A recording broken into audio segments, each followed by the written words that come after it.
Eka, terima kasih atas waktu diberikan kepada saya untuk membawakan acara webinar kita pada sore hari ini yang merupakan kerjasama antara Prodi Ilmu Pemerintahan dan PT Kreditku Teknologi Indonesia. Para hadirin yang terhormat dan juga adik-adik mahasiswa yang saya sayangi dan banggakan, perlu diketahui bahwa akhir-akhir ini dalam kondisi ekonomi masyarakat yang susah karena adanya COVID-19, banyak sekali bermunculan pinjaman online ilegal.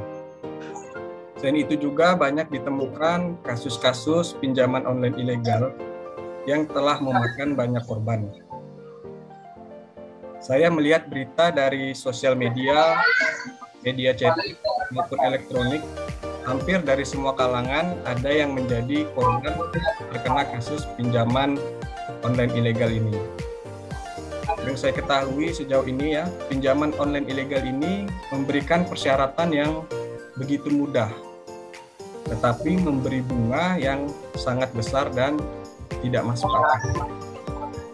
Seperti salah satu contoh ya yang saya baca itu di Jawa Tengah, dengan meminjam uang sebesar 8 juta rupiah, hanya menerima 6 juta rupiah setelah dipotong administrasi dan lain-lain. Jadi minjamnya 8 juta, dapatnya 6 juta.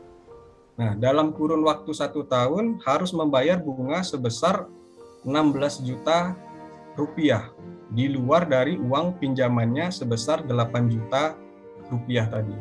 Bayangkan ya, bunganya 100% gitu ya. Nah, informasi yang saya ketahui melalui media elektronik bahwa pihak pinjaman online ini akan menghalalkan berbagai macam cara untuk mendapatkan uang tersebut.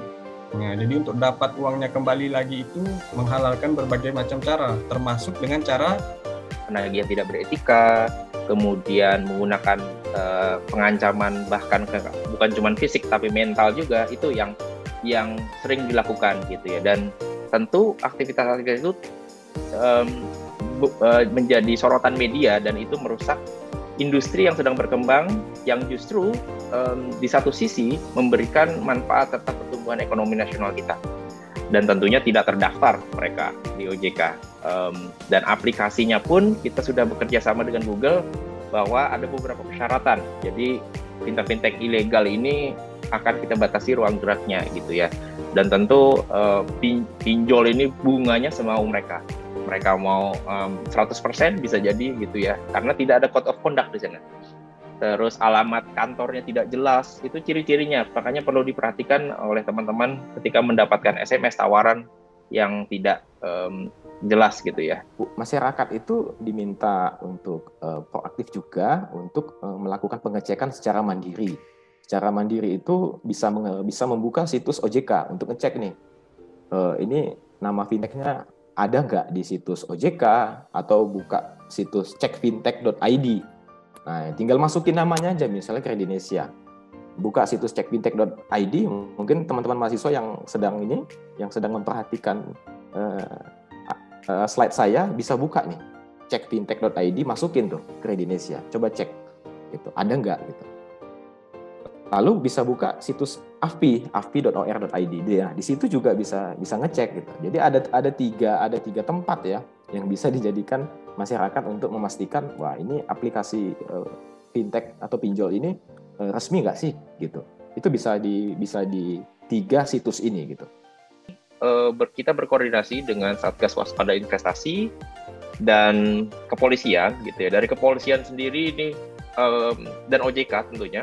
OJK ini sudah take down 1.000 lebih fintech ilegal gitu ya. Saya lupa persisnya, nanti rekan-rekan bisa googling, itu banyak informasi yang dikeluarkan statementnya baik dari OJK, kepolisian atau Satgas Waspada Investasi.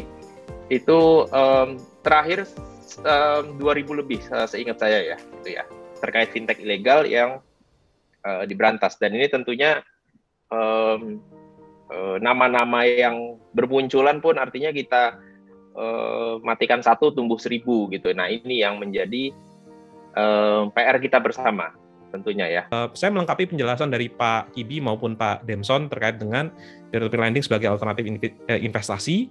Kemudian topik yang kedua itu arah saya untuk memilih peer-to-peer lending. Ada 104 peer-to-peer lending per Oktober kemarin yang punya izin di OJK. Gimana sih caranya untuk saya pribadi memilih ya dari sekian banyak tersebut.